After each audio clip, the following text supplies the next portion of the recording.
we talked about the most important news source for a lot of these colleges is go straight to the blogs, go to the student-run blogs and the specific blogs that kind of surround a program. Inside USC is one that I follow for USC football, and they were talking about how accurate was that USC depth chart. So, USC and Lincoln Riley Amal, they released a depth chart last Wednesday ahead of Saturday's game at the Coliseum here against San Jose State. And they had, for example, Zachariah Branch, who we'll discuss, as wide receiver 3. They had offensive linemen listed as starters that didn't play. So just to give you an idea of the gamesmanship, you're going into week 0, into week 1 with these college coaches and the organizations. Like, there's not oftentimes you're going to be misled as far as these are just formalities. Coaches are throwing out depth charts to make people happy, but they're trying to keep things close to the vest. So I bring that up because you can't always believe what you read. And after a slow start, Caleb Williams and USC, a late touchdown by San Jose State, a little backdoor action, but 56-28 winner, goes over the posted total. USC, San Jose State, of course, does cover the number. But the breakout star here was right down the road from you boys in high school. Zachariah Branch, Vegas and Bishop Gorman's own. He was listed as the 3rd wide receiver. He's a freaking stud. He's not big. He's probably 5'11", but kickoff returns, punt returns, running the football, catching the football, 2 touchdowns, and they are loaded outside with weapons as well. So we can start there. Caleb, 4 touchdowns, 278, 18 of 25, didn't run the football, but a breakout star in Bishop Gorman's Zachariah Branch, Amal. Yeah, his dad's the track coach over here at Bishop Gorman, and his brother Zion is on the defensive side of the ball for the Trojans, second-year player there. But he is going to be an absolute superstar. And I'll tell you, once he gets more and more comfortable with the speed of the collegiate game and what they expect out of him, he is going to be a tough cover. I don't know in terms of when you look at him, you mentioned he's not going to jump off the page to you from a stature standpoint, but Patrick, the speed and quickness are elite.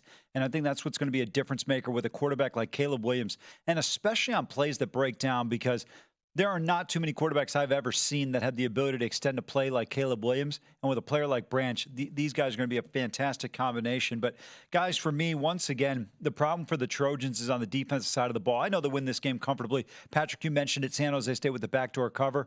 But, man, 7 yards per play running 7 yards per rush attempt, for the offense for San Jose State. I get that this team has been better under Brennan the last couple of years, but this is still San Jose State, and you're still USC. And now when you start facing better competition, this team better get it together, or Alex Grinch better be out of a job soon, because these guys just are not going to compete against much better teams who have more qualified offenses, and when their offense gets slowed down a little bit, because they just don't get enough stops. Yeah, you just nailed it. And it's not just defensively, but the big talk here, local papers, local blogs talking about the line of scrimmage for USC against San Jose State. Again, it's a respectable Mountain West team, but line of scrimmage, both sides of the ball, not great for USC.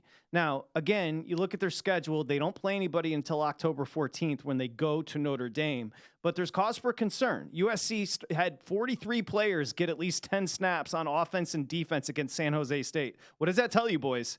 It tells you Lincoln Riley's like, we can beat this team. We got to figure out what we have. The spring wasn't enough. We know we're loaded at skill. That's what Riley does. We know we're okay. We're great in the backfield. We're great at wide receiver. We have an all-timer at quarterback. We're okay in the offensive front. Other than that, and okay is the operative word for the offensive front, Dustin. Other than that, USC's a big question mark. Lincoln Riley, we all love him. I think we all agree, great offensive mind, right? Yes. Is he really a great head coach? I don't know. Yes. His record says yes, but I'm not 100%. Go ahead. Hasn't he made the playoff a couple times? I don't think he has. Let me double check. He made it once with Kyler Murray. They gave up 21 in about the first 3 minutes to Bama. 0-3 in the college. 0-3 in the college football playoff. You're right. 3 appearances. 0-3. 3 appearances in the playoff? Yes, he's a great coach. Absolutely. It just feels like there's always one element missing from his teams. And by the way, it's always the same element. It's defense. That's fair. I feel like that's fair, and he kept Alex Grinch. What is going on there? Which isn't a great decision. Listen, This guy has been – you go to Washington State. The most points they yielded when he was the DC at Washington State was against Michigan State. That was their highest point total of the season in the bowl game against Wazoo. He gets pushed out of Ohio State after 1 year. At some point in time, somebody's got to look around and say, dude, this guy's just not as good as we think he is. And he's the common denominator when you look at the failures of Lincoln Riley's defense over the last couple of seasons. I don't disagree with you, Patrick, in terms of Lincoln Riley's done a tremendous job. But to me, the great coaches – they make a coordinator change when you need to step up. If you want to compete with Georgia, Alabama, Ohio State, and Clemson and these other programs, you've got to be elite on the defensive side of the ball. SC's not even close to being elite. If you look at some of these other teams, of Michigan or someone, if they were playing a team like San Jose State, do any of us feel like the Spartans would get to 20 points? Here's what I would say. If you just brought up Michigan State, if Michigan State was given an option right now, Mel Tucker, Lincoln Riley, they're going to go Lincoln Riley. If Oklahoma were given an opportunity, Venables or go back to Riley, they're going to go back to Riley. Like if you're starting a program right now, I guess you could say there's some names out there. Obviously, Saban and Dabo and DeBoer is tremendous. There's plenty of names, but Riley's going to be on that short list along with Heupel, who's at Tennessee, just because they do something more and better and more efficiently than anybody, and that's run an offense in an offensive era. So I agree with you, fellas. I agree completely that he does have a bugaboo and his lack of focus on the defensive end. But his teams, as I just told you, played 43 guys that got at least 10 snaps on offense and defense and still beat a pretty good San Jose State team by what? 38? 28, but still, to your point, 28 points. I don't disagree with what you're saying. I don't know sometimes Lincoln Riley, and his offenses are so elite that I think sometimes he just feels like, hey, we can just outscore everybody. We don't actually even really theoretically have to worry about the defense. And I know this is not a big deal. They won the game comfortably. You mentioned a backdoor score by San Jose State to get the cover. It was a 35-point margin at that point before they scored.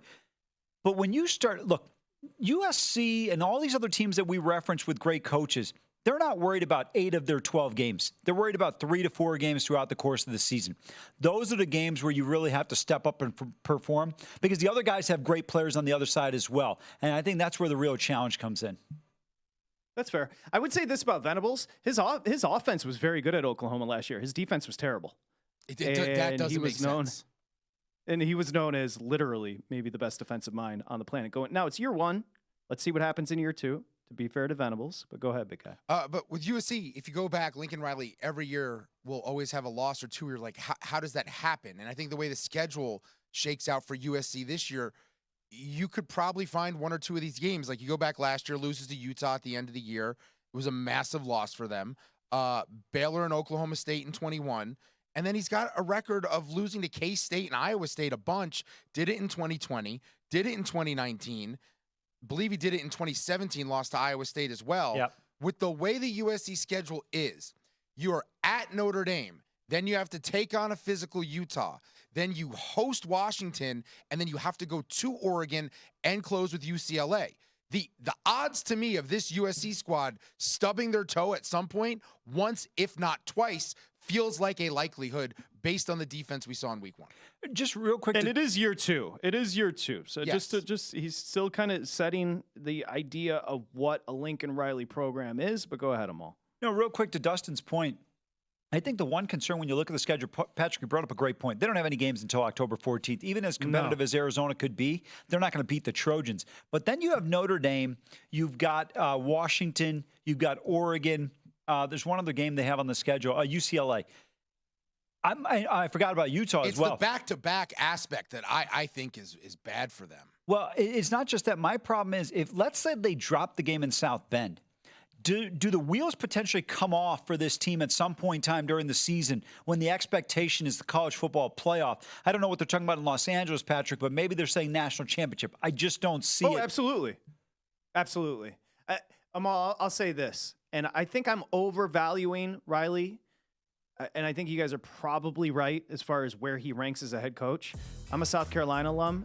If they had an opportunity to get Riley, I would drive Beamer to the realtor and help him sell the house. And then I would drive back to Los Angeles and drive Riley to Columbia, South Carolina to let him coach the team. That's just where I'm at with Riley. Just an innovator and a difference maker. So USC, slow start. Williams, 4 touchdown passes. He's fine. Go to VSiN.com/subscribe to become a VSiN Pro subscriber today.